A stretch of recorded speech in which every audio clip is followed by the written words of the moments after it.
Hello students, आज मैं current electricity का फर्स्ट पार्ट लेकर आया हूं जिसमें मैं कुछ बेसिक बातें करने वाला हूं। ठीक है, लेकिन इस बेसिक बातों में से भी आपके एसीएफ में एक क्वेश्चन पूछा जा चुका है, इसलिए आप वीडियो को लास्ट तक देखते रहो। मैं आपको इसमें बताने वाला हूं कि आखिर कौन सा क्वेश्चन आया हुआ है आपके उसमें। तो चलिए स्टार्ट करते हैं वीडियो को।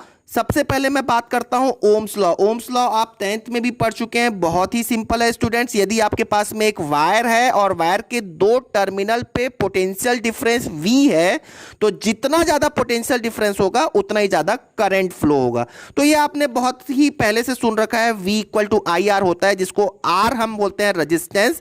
ये कंडक्टिंग वायर का रजिस्टेंस है या कंडक्टर का रजिस्टेंस है, जो इस बात का इंफॉर्मेशन देता है कि जितना ज्यादा रजिस्टेंस होगा करंट उतना ही कम फ्लो होगा।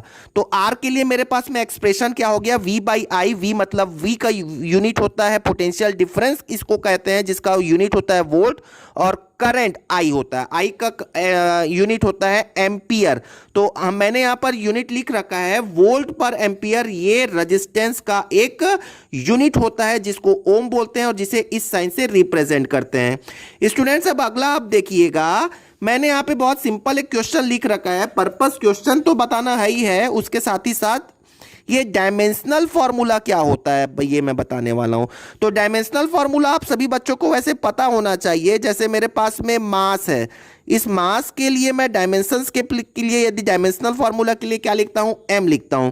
जैसे मेरे पास में डिस्टेंस है, डिस्टेंस को हम कैसे लिखते हैं, लेंथ। लेंथ मतलब ये लिख दिया मैंने l से। और यदि कोई टाइम कहीं पर है किसी यूनिट पे, तो उसको मैं कैपिटल T से रिप्रेजेंट करता हूं। तो एनीवे ये सब तो बेसिक बातें हैं, सब आपको पता होगा। तो dimensional formula of electrical resistance ये आप कैसे बताने वाले हैं, तो ये मैंने लिख रखा है यहां पर। क्या होता है, रेजिस्टेंस होता है V बाई आई। तो रेजिस्टेंस होता है V बाई आई। V के प्लेस पे क्या लिख सकते हैं आप, W अपॉन Q। तो मैंने आपके लिए एक वीडियो बना रखा है पोटेंशियल डिफरेंस पे, जिसे आप देख लेना चाहिए। मैंने लिंक उसका डिस्क्रिप्शन बॉक्स में दे रखा है। एनीवे, तो ये वोल्टेज जो होता है, पोटेंशियल डिफरेंस एक प्रकार का क्या है, वर्क डन है, work done per unit charge. ठीक है, work done per unit charge. और वर्क डन को मैं क्या लिख सकता हूं, आपको पता ही होगा, फोर्स इंटू डिस्प्लेसमेंट। और चार्ज I तो रहेगा ही रहेगा। फोर्स को मैं क्या लिख सकता हूं, M into A, mass into acceleration into distance upon Q। I तो रहेगा ही एज यूजुअल। अब आपको स्टूडेंट्स Q के बारे में तो पता ही होगा। Q क्या होता है, Q होता है I इंटू T। Q क्या होता है, IT। तो I होता है एम्पियर, T होता है सेकेंड। तो यहां पर मैं लिख सकता हूं Q के प्लेस पे मैंने क्या लिख दिया, I इंटू T। अब आप देखो स्टूडेंट्स, अब आप इसको चेंज कर लें, डायमेंशन फॉर्मूले के फॉर्म में लिख लें। ये है M के प्लेस पे, मतलब ये मास है, तो मैंने लिख लिया M। A एक्सेलरेशन होता है change in velocity with respect to time. तो ये हो गया change in velocity with respect to time, मतलब होता है मीटर पर सेकेंड स्क्वायर, इसका यूनिट होता है, सबको पता ही होगा। मीटर हो गया L, और T स्क्वायर मतलब सेकेंड स्क्वायर। और यहां पर मैंने लिख लिया, ये L किसके लिए लिखा, ये D के प्लेस पे मैंने L लिख लिया, डायमेंशन। D मतलब डिस्टेंस। और ये Q के प्लेस पे मैंने यहां पर लिख रखा है IT। I और इंटू I स्क्वायर मतलब A स्क्वायर हो गया। ठीक है, ए स्क्वायर, और ए स्क्वायर मतलब एम्पियर स्क्वायर, और ये एज यूजुअल टाइम को लिख लिया। तो एनीवे, यदि आप यहां पर देखें तो ये मेरे पास में अल्टीमेटली ये यूनिट डायमेंशन फॉर्मूला आ गया इन फॉर रेजिस्टेंस। चलिए अब नेक्स्ट बात करते हैं। तो यहां पर मैंने लिख रखा है what are the factors affecting the resistance. Important है यहां पर, हालांकि बहुत ही सिंपल, आपको पता होगा। देखिए रेजिस्टेंस क्या होता है, रेजिस्टेंस जितना ज्यादा कंडक्टिंग वायर का लेंथ होगा उतना ही ज्यादा रेजिस्टेंस होगा। तो मैं ये बोल सकता हूं length is directly proportional to resistance, या resistance is directly proportional to length. This is the correct statement. ठीक है, जितना ज्यादा लेंथ होगा उतना ही ज्यादा इलेक्ट्रिकल रेजिस्टेंस होगा। दूसरी बात सुनने वाले हैं students, resistance is inversely proportional to cross section area. ये मैंने क्रॉस सेक्शन एरिया लिख रखा है। ये एम्पियर वाला ए नहीं है, ऊपर मैंने एम्पियर के लिए ए लिख रखा है। तो एनीवे अब यहाँ पर आप सुनना स्टूडेंट्स, ये बात कई बार बच्चों को समझ में नहीं आती है, इसलिए आपको एक बार एक एग्जांपल से बोल देता हूँ। आप खुद सोचना, आपके पास में एक गर्म पानी रखा हुआ है जिसे आपने एक गिलास पे रखा है, सपोज ग्लास पे रखा है, और एक आपने एक थाली पे रखा हुआ है, ठीक है। अब थाली का क्रॉस सेक्शन एरिया ज़्यादा होता है ना, ज़्यादा होता है कि नहीं, क्रॉस सेक्शन एरिया ज़्यादा होता है, और गिलास का क्रॉस सेक्शन एरिया कम होता है। यदि आप गर्म पानी दोनों में डाल दो ठंडा करने के लिए, तो किस केस में पानी जल्दी ठंडा होगा? तो आप थाली में रखा हुआ पानी जल्दी ठंडा हो जाएगा। क्यों? क्योंकि थाली में क्रॉस सेक्शन एरिया ज़्यादा है। क्रॉस सेक्शन एरिया यदि ज़्यादा है तो हीट ट्रांसफ़र ज़्यादा होगा, और हीट ट्रांसफ़र ज़्यादा हो रहा है या हीट ट्रांसफर ज़्यादा है तो रेजिस्टेंस डेफिनेटली कम है। तो इसी को आप यहाँ पर बोल सकते हो कि electrical resistance is inversely proportional to cross section area. तो स्टूडेंट्स, ये एग्जांपल मैंने सिर्फ इसलिए दिया है क्योंकि आप इलेक्ट्रिकल रेजिस्टेंस को हीट रेजिस्टेंस से कंपेयर कर सकते हो, क्योंकि हीट हमको आसानी से समझ में भी आता है और हम इसको फील भी करते हैं। तो जितना ज़्यादा हीट ट्रांसफ़र होगा उतना ही हीट के फ्लो होने में रेजिस्टेंस कम होगा। मतलब रेजिस्टेंस का मतलब एक प्रकार का रुकावट ही तो है। उसी प्रकार यदि किसी कंडक्टिंग वायर में इलेक्ट्रिसिटी आसानी से फ्लो हो रही है, इसका मतलब उसका रेजिस्टेंस कम है। तो वही एग्जांपल यहां पर भी बताया, हीट ट्रांसफर ज्यादा हो रहा है मतलब रेजिस्टेंस कम है। तो अल्टीमेटली मैं ऐसा बोल सकता हूं कि resistance is inversely proportional to cross section area. तो आप ये समझ लेना कि यदि मेरे पास में एक वायर ऐसा है और एक वायर कुछ ज़्यादा चौड़ाई का है, मतलब जितना ज़्यादा क्रॉस सेक्शन एरिया है, तो किसका रेजिस्टेंस ज़्यादा होगा? जिसका क्रॉस सेक्शन एरिया कम है।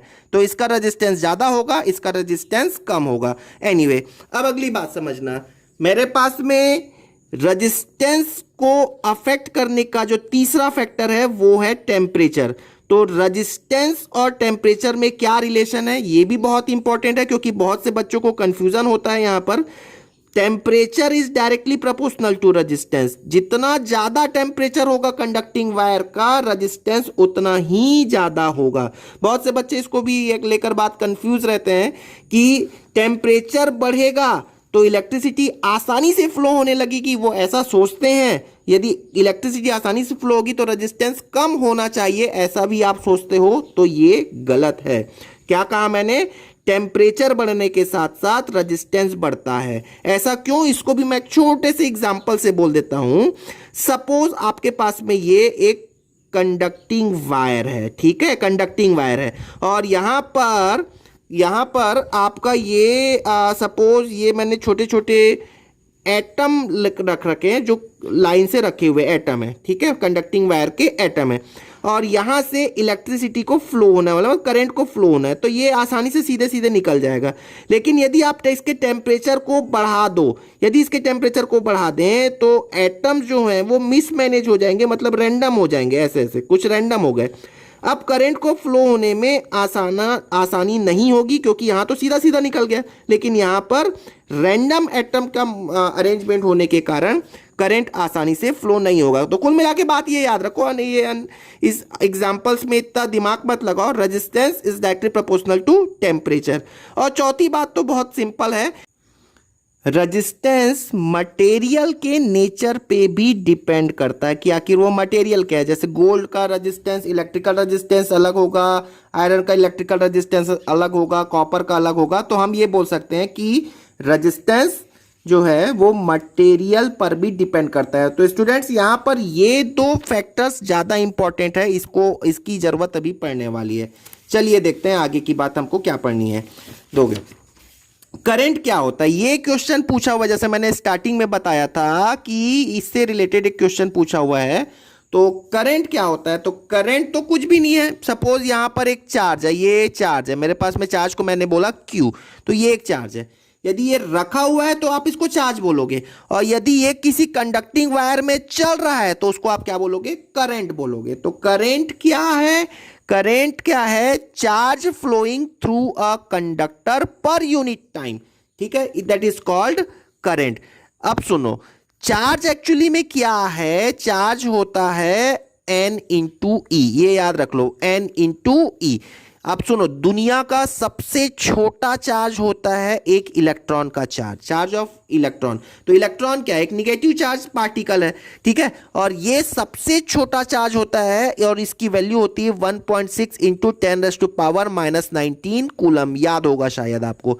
तो ये प्रोटॉन का भी चार्ज इतना ही है, इलेक्ट्रॉन का भी चार्ज इतना ही है, बस नेचर अलग अलग होता है। तो ये सबसे छोटा चार्ज है दुनिया का, ठीक है। अब एक इलेक्ट्रॉन, दो इलेक्ट्रॉन, तीन इलेक्ट्रॉन, चार इलेक्ट्रॉन, एन इलेक्ट्रॉन, इसका मतलब ये क्या है? एन एक इंटीजर वैल्यू है।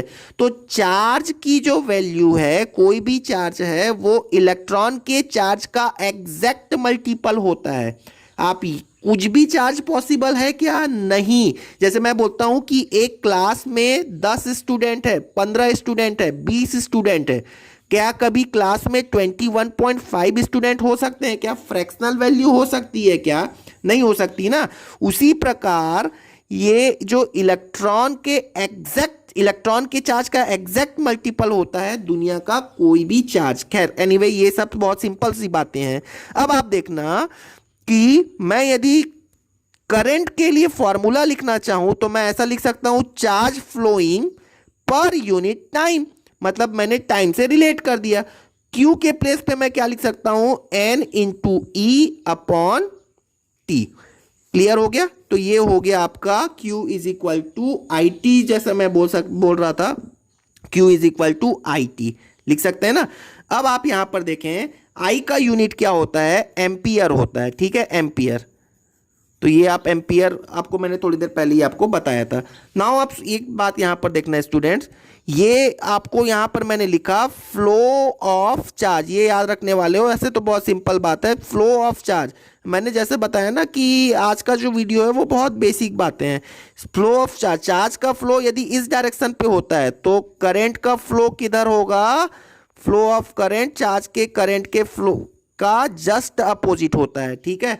यदि करंट इधर फ्लो हो रहा है तो चार्ज इधर फ्लो होगा, यदि जो भी है अपोजिट डायरेक्शन पे फ्लो होना है, ठीक है। Now come to the next statement जो मैंने यहां पर लिख रखा है, इन मेटल्स और conductors electric current is due to flow of electron.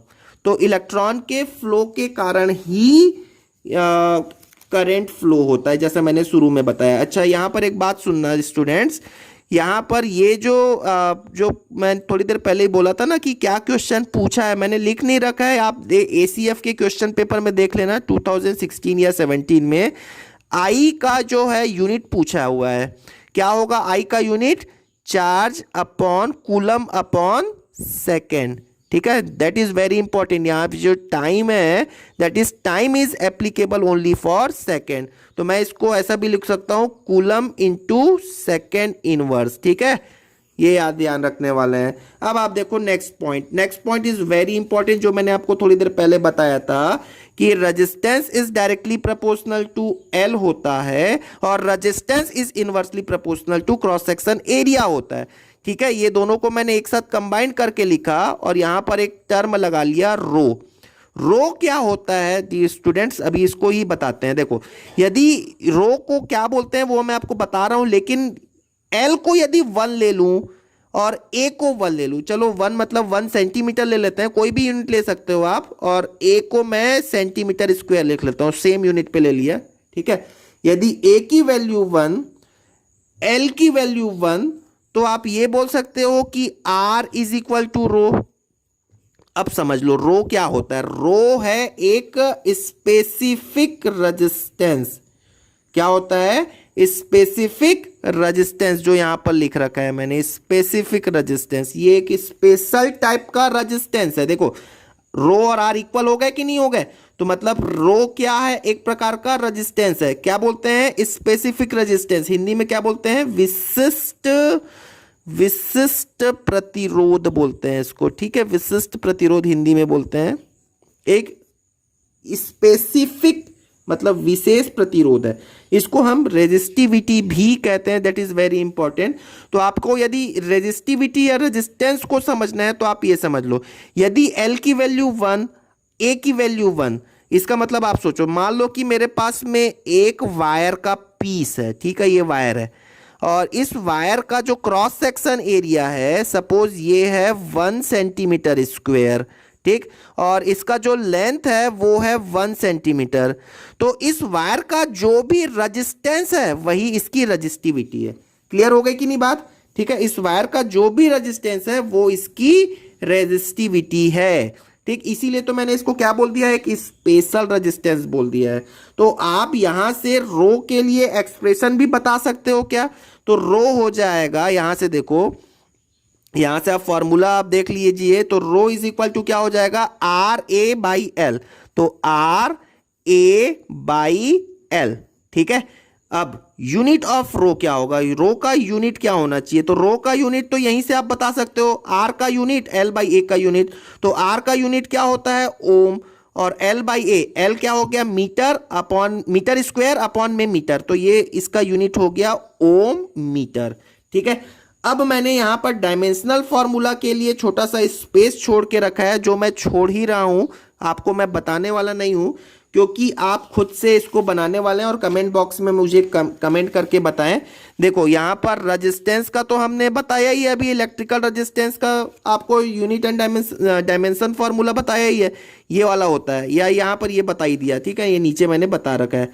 बस आप इसमें क्या करने वाले हो, लेंथ का और एक फैक्टर आ जाएगा, क्योंकि ये तो रेजिस्टेंस का है। देखो रेजिस्टेंस यहां पर आ जाएगा, रेजिस्टेंस ओम, और मीटर मतलब एल अलग से आ जाएगा। मतलब जो भी डायमेंशन फॉर्मूला रेजिस्टेंस का है उसमें आपको एल एक इंट्रोड्यूस करना पड़ेगा, ठीक है। नाउ एक नेक्स्ट बात देखिए, resistivity of the material of an object is independent of the dimension of the object. क्या हो गया, रेजिस्टिविटी किस पर डिपेंड नहीं करता है, डायमेंशंस पे डिपेंड नहीं करता। जैसे मैं आपको एक एग्जांपल बोलता हूं, ध्यान से सुनिएगा एग्जांपल।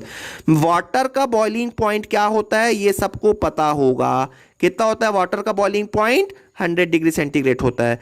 अब आपको मैं एक छोटे से गिलास में पानी दे दिया, या एक बहुत बड़े कंटेनर में वाटर दे दिया, क्या दोनों केस में वाटर का बॉइलिंग पॉइंट अलग अलग होगा क्या? नहीं, वाटर का बॉइलिंग पॉइंट तो 100 डिग्री सेंटीग्रेड है, फिक्स है। क्या ये वाटर की क्वांटिटी पे डिपेंड करेगा? नहीं। उसी प्रकार किसी भी सब्सटेंस का जो स्पेसिफिक रेजिस्टेंस होता है वो उसके डायमेंशंस पे डिपेंड नहीं करता। देखो ना, ये तो डायमेंशन मैंने फिक्स कर दिया है, डिपेंडेंट है क्या, डायमेंशंस तो मैंने फिक्स कर दिया है, इसीलिए ये टर्म ट्रू और फॉल्स में पूछ लिया जाता है। अब आप देखो नेक्स्ट स्टेटमेंट आप देखने वाले हैं, स्पेसिफिक रेजिस्टेंस इंसुलेटर का, सेमीकंडक्टर का और कंडक्टर का किसका सबसे ज्यादा होना चाहिए? तो डेफिनेटली स्पेसिफिक रेजिस्टेंस एक प्रकार का रेजिस्टेंस ही तो है, तो आप ये बोल सकते हो इंसुलेटर का सबसे ज्यादा होगा, सेमीकंडक्टर का उससे कम, और सबसे कम कंडक्टर का होगा। तो आई होप आपको स्पेसिफिक रेजिस्टेंस समझ में आ गया होगा। इससे रिलेटेड क्वेश्चंस जो हैं वो आपको मैं नेक्स्ट वीडियो में या नेक्स्ट पार्ट में बताने वाला हूं, उसमें से आप रिफर कर लेना, क्योंकि यहाँ पर आज के लेक्चर पे मैं केवल थ्योरेटिकल बात करने वाला हूँ, क्योंकि मैंने शुरू में ही बता दिया कि आज के लेक्चर में, आज के वीडियो में केवल एक ही क्वेश्चन जो है वो पूछा हुआ है, ठीक है। चलिए अब थोड़ा सा मैं ओम्स लॉ के बारे में थोड़ा आपको बताता हूँ, जो बहुत पूछ लेते हैं ग्राफिकल रिप्रेजेंटेशन के बारे में, ठीक है। तो चलिए आप यहाँ पर देखिएगा, आपको ओम्स लॉ मैंने बता दिया, V इक्वल टू IR होता है, ठीक है। अब आपको यहाँ पर एक बात तो पता ही होगा स्टूडेंट्स, यदि आप साइंस के स्टूडेंट्स हैं तो पता ही है कि y is equal to mx plus c एक स्ट्रेट लाइन का इक्वेशन होता है, पता है? कोई नहीं भी पता है तो चलो कोई बात नहीं है।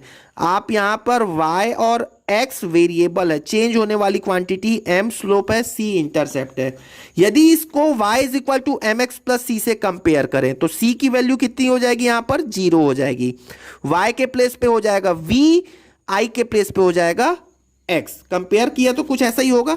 तो चलिए अब मैं इनके मतलब मेरे बोलने का पर्पस ये है, v और i के बीच में हम ग्राफ प्लॉट करते हैं। तो देखिए मैंने यहाँ पर v और i के बीच पे ग्राफ प्लॉट किया है, तो ये ग्राफ कहाँ से पास होगा, 0 से पास होगा, ये एक इंपॉर्टेंट बात हो गया, ठीक है। मतलब कुल मिला के बोलने का पर्पस ये है कि मैं यहाँ पर देखो इंपॉर्टेंट क्या है, यहाँ पर मैंने बोल दिया स्लोप, स्लोप जितना ज्यादा होगा रेजिस्टेंस उतना ही ज्यादा होगा, क्योंकि मैं यहां पे y is equal to m x plus c से कंपेयर करूं तो इसका जो स्लोप होगा वो किसके इक्वल होगा, रेजिस्टेंस के इक्वल होगा, होगा कि नहीं। अब ये एंगल जितना ज्यादा है, स्लोप जितना ज्यादा होगा उतना ही ज्यादा रेजिस्टेंस होगा। ठीक है, बात समझ में आ गई। तो अब बात सुन लो, अगली बात सुनना कि ऐसा भी मैं आपको एक क्वेश्चन देता हूं। यदि मैं एक क्वेश्चन आपको बोलूं कि मेरे पास में ये दो प्लॉट मैंने कर दिया, ठीक है, ये मैंने यहां पर लिखा v, यहां लिखा i, यहां लिखा v, यहां लिखा i। अब आप देखो ये मैंने दो कंडक्टिंग, एक ही कंडक्टर के लिए मैंने दो प्लॉट कर लिए, ठीक है। ये मैंने ऐसा दिया हुआ, ये सपोज है T1, ये है सपोज T2। या एक काम करते हैं, यहां पर कर लेते हैं i और यहां कर लेते हैं v, ठीक। तो अब यहां पर देखो v i के बीच में यदि प्लॉट किया जैसे मैंने अभी आपको बताया, तो डेफिनेटली यहां पर ऊपर वाले लाइन का स्लोप ज्यादा है, नीचे वाले लाइन का स्लोप कम है। तो यहां आप बोल सकते हो स्लोप यदि ज्यादा है तो रेजिस्टेंस ज्यादा होगा, रेजिस्टेंस ज्यादा है तो टेम्परेचर ज्यादा होगा। तो डेफिनेटली यहां पर temperature T1 is greater than T2 होगा। और यदि I बाई V के बीच में प्लॉट करने बोल दिया तो यहां पर सपोज T1 है और यहां सपोज T2 है, तो T2 की वैल्यू बड़ी होगी T1 से। तो कुल मिला के बात यह है कि स्लोप ज्यादा, रेजिस्टेंस ज्यादा, रेजिस्टेंस ज्यादा तो टेम्परेचर ज्यादा।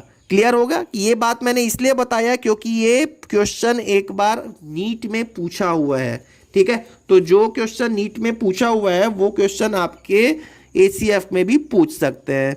अब एक अगला इंपॉर्टेंट बात सुनना स्टूडेंट्स, बहुत ही इंपॉर्टेंट है ये, तो ये वेरी इंपॉर्टेंट। यदि आपको, यदि इसको मैं छोड़ देता हूं अभी, मैं एक बात कहता हूं कि आपके पास में ये एक वायर है, सुनो अभी स्टेटमेंट हम थोड़ी देर बाद पढ़ने वाले हैं। ये एक वायर है और यदि आप इस वायर को खींचोगे और खींचकर इसके लेंथ को बड़ा कर दोगे, बड़ा कर दिया, चलो ठीक है, तो क्या ये पतला हो जाएगा क्या? बिल्कुल हो जाएगा। इसका क्रॉस सेक्शन एरिया, ये तो है क्रॉस सेक्शन एरिया, ये क्रॉस सेक्शन एरिया क्या हो जाएगा इसका? कम हो जाएगा। देखो पहले क्रॉस सेक्शन एरिया बड़ा है, अब क्रॉस सेक्शन एरिया छोटा है। ये है लेंथ L1, ये है लेंथ L2। तो L1 और L2 में कौन सी वैल्यू बड़ी है? L2 की वैल्यू बड़ी, लेंथ बढ़ गया।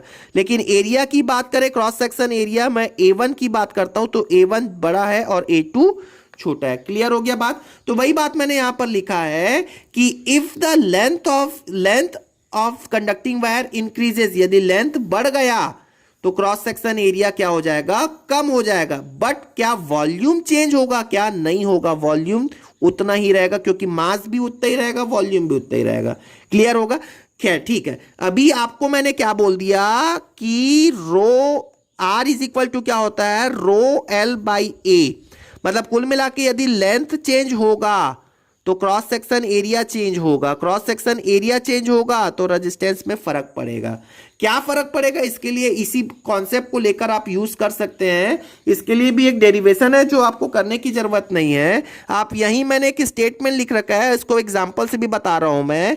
If the length of the wire is increases n times, याद कर लेना, n टाइम्स, यदि किसी वायर का resistance n time, sorry, length को मैंने n टाइम्स बढ़ा दिया तो resistance of the wire increases by n square times, ये n स्क्वायर टाइम्स बढ़ जाएगा। सपोज करना, ठीक है, मैंने वायर के लेंथ को दुगुना कर दिया, 2 टाइम्स कर दिया, तो रेजिस्टेंस कितने टाइम्स हो जाएगा? 4 टाइम्स हो जाएगा। ये बात समझ में आ गई? यदि आप सुनो, अगली बात सुन लो, यदि मैंने वायर के लेंथ को 3 टाइम्स कर दिया, मतलब एक वायर जो 1 मीटर का है उसको मैं 3 मीटर कर दिया, रेजिस्टेंस कितना हो जाएगा? 9 टाइम्स हो जाएगा। मतलब रेजिस्टेंस बढ़ गया, कितने टाइम्स बढ़ जाएगा? n स्क्वायर टाइम्स बढ़ जाएगा। या मैं इसको ऐसा भी बोल सकता हूं, रेजिस्टेंस R डैश जो बढ़ गया वो कितना हो जाएगा? n square R।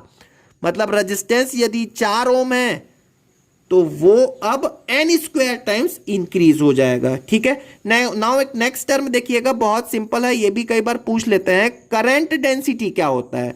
Current density नाम से ही समझ में आ रहा है, आप इसको लर्न कर लो। करंट डेंसिटी होता है करंट फ्लोइंग पर unit area, J is equal to I by A। Clear हो गया, J is equal to I by A. अब आप सुनो स्टूडेंट्स, इसमें भी डायमेंशनल फॉर्मूला एक बार पूछा हुआ है आईआईटी में, और आईआईटी में एक बार पूछा हुआ है।